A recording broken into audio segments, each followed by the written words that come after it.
आपने राहुल गांधी को कई बार चक्रव्यूह शब्द का इस्तेमाल करते हुए अभी हाल में सुना होगा। मैं आपको दिखाता हूं चक्रव्यूह कैसा बनाया जा रहा है नरेंद्र मोदी और भारत के खिलाफ। इस चक्रव्यूह को आपको देखना चाहिए। इस चक्रव्यूह के सेंटर में अगर आप देखेंगे चक्रव्यूह, और इसके सेंटर में कौन है? इसके सेंटर में है मोदी।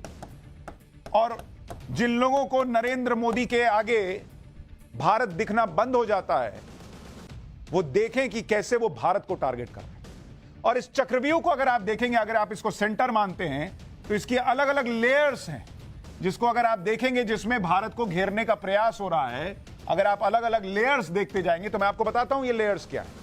इसमें अगर आप देखेंगे सबसे अंदर का जो मार्केट है, अंदर का लेयर है, वो है शेयर मार्केट और इकोनॉमी। बॉस, भारत की इस वक्त सबसे बड़ी ताकत क्या है? कि भारत दुनिया की सबसे तेजी से दौड़ती अर्थव्यवस्था है, और अगर यह नरेंद्र मोदी को रोकना है तो भारत की इकोनॉमी को टारगेट करना होगा। इसलिए चक्रव्यूह रचा जा रहा है। कभी यह बोलकर कि एलआईसी का पैसा डुबा दिया मोदी ने, कभी यह बोलकर कि बैंकों का पैसा डुबा दिया मोदी ने, और कभी यह बोलकर हिंडनबर्ग की रिपोर्ट के सहारे कि भैया मार्केट तो गया, पैसा तुम्हारा गया।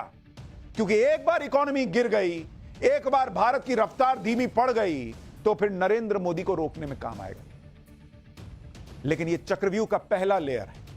इसके बाद आप देखिए ये जो लेयर है दूसरा, इसमें है अग्निवीर, देश की सेना। अगर देश की सरहदें कमजोर पड़ गई, अगर देश की इंटरनल सिक्योरिटी कमजोर पड़ गई, अगर देश की सेना जो कभी नहीं हिली, कभी नहीं डिगी, आसपास के देशों को आप देख लीजिए, अगर वो सेना कमजोर पड़ गई, तब जाकर भारत को कमजोर किया जा सकता है। और इसीलिए अग्निवीर पर सवाल उठते हैं। इसी तरह से आप देखिए एक लेयर है किसान। जो लोग 60 साल राज करने के बाद किसान को एमएसपी की गारंटी नहीं दे पाए हर फसल पर, वो आज अचानक कहने लगते हैं कि एमएसपी का पे कानून बन जाना चाहिए। यह सिर्फ प्रयास है कि कैसे किसान सड़क पर आए, कैसे अग्निवीर के नाम पर देश का जवान सड़क पर आए। और इससे भी जब नहीं मन भरता तो अगली है जाति जनगणना। जातिगत जनगणना के नाम पर किसी तरीके से जो हिंदू है वो बट जाए और वो सड़क पर आ जाए। इससे भी मन नहीं भरता तो अगली लेयर है आरक्षण।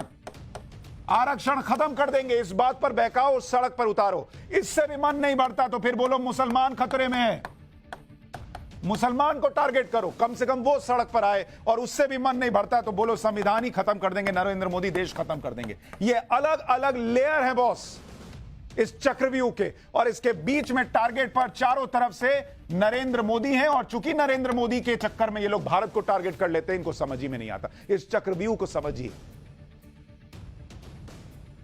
सड़क पर कैसे लोग आ जाएं और बांग्लादेश जैसे हालात बन जाएं, प्रयास इसी